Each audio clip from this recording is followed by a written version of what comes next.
Well, glad we played the game, first off. And that's, really appreciate Allen making the game happen today. I know there was, obviously it's tough sometimes to play at 3 and people not able to get to the games, but I thought the crowd ended up coming in, and I thought we had a good crowd, especially with some of the situation with the heat and the power. But really appreciate Allen, getting it to work. And, we're joking with people, if we shoot it like that at 3, we'll play them all at 3. But this was one of those games, I think, tonight that, we probably played really good offensively, and Tech probably, had one of their subpar games. And, it doesn't happen. You don't see a lot of these games. So very fortunate to win. Really proud of our guys. More proud of them that they were able to have a really good first half, really guarded well. But the second half, I don't think the game got sloppy. We really tried to challenge them to win each media timeout, and outside of one media timeout, maybe the last 4 minutes as well. But outside of that, we won those media timeouts and were able to, keep a distance in between us. So great win, and now we got to do a better job in a one-day prep. Because we didn't do a great job last weekend. Jeffrey Moss was kind of like playing his own version of NBA Jam there. 25 points the first half. I mean, that's just a great game by that young man. Yeah, he was shooting, I think, 20% from the 3 in conference play, and that's not typical of him. Some of the shots he was missing were good shots, some were forced shots, but, very capable shooter, very good three-point shooter. That's the strength of his game, and I thought he really stepped up. It was reminiscent, really, when Isaiah a couple years ago hit all those threes at P, have 25 in the first half, terrific. But I thought he did more than just make threes. He made some shots off the dribble, the offensive rebound. I thought he guarded pretty well. Did you change some things offensively? Hearing you, I think you called more plays for some more individuals, maybe a little bit? No, just the way they play. I think you just got to put the ball in your best player's hand and really spread the floor and just hope guys can make good basketball decisions. And credit our guys.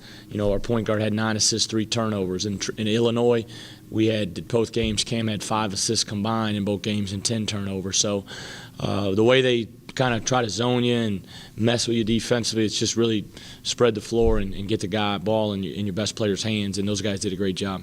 Is it hard to say how much better you guys are when Jonathan and Jarvis can both give you 25-plus minutes?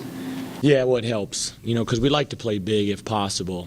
Sometimes and some teams in our league play small, some teams in our league play big, so it's really, about this certain individual matchup. But when Jonathan's playing so much better, and that's why I just go back to, and I was probably too hard on him in the beginning because, he sat out. He didn't practice till November. Campaign didn't practice till October. And so we had to go through some adversity with those guys getting healthy. But for those two guys to get 25 rebounds, be plus 15 on the rebounding is huge. You talked about the tough turnaround. Just kind of talk about Jacksonville State coming in. They're not historically very tough, and I don't even know if they've ever won here or not. But yeah, no, we lost there last year on last second shot. We scored, Brandon scored, and they went the length of the floor, and Jeffrey Moss actually fouled. They went to the line, hit 2 free throws, and beat us. And that kind of finished out we ended up dropping to 6-2 in the league right there with that road loss. So hopefully we can. The biggest thing is this is the halfway point after Saturday, and hopefully we can be at 7-1 in the league. But to do that, Jacksonville State, they're known for their toughness. They kind of grind you out offensively. They play at a certain pace, and then defensively they're going to try to be physical and out-physical and out-tough you. So we've really got to be locked in with that, and our guys have to do a better job with the quick turnaround. Kind of told that they felt Jeffrey was going to have a big game tonight. Talk about that and how it just seemed like everyone, once he got going, I mean, they're just excited for him. Yeah, we just talked about, I had saw something from a coach had put out about attitude and effort, and that was the thing, and max out your job, and I thought they did that today. Now, Jarvis told you that before the game or after the game? After the game. Well, yeah, I'm just kidding. But Jeffrey was due. Those guys were due. I mean, if you look at our offensive stats in Illinois, they were horrific. Cam and TJ were 4 for 24. Moss was 0 for 4, 1 for 5 from the 3. I mean, those guys, we really struggled making shots. And, a couple people that have watched us play, when our perimeter guys make shots, we've got a chance to be pretty good. All right, thank you, Coach. Thanks. Appreciate it.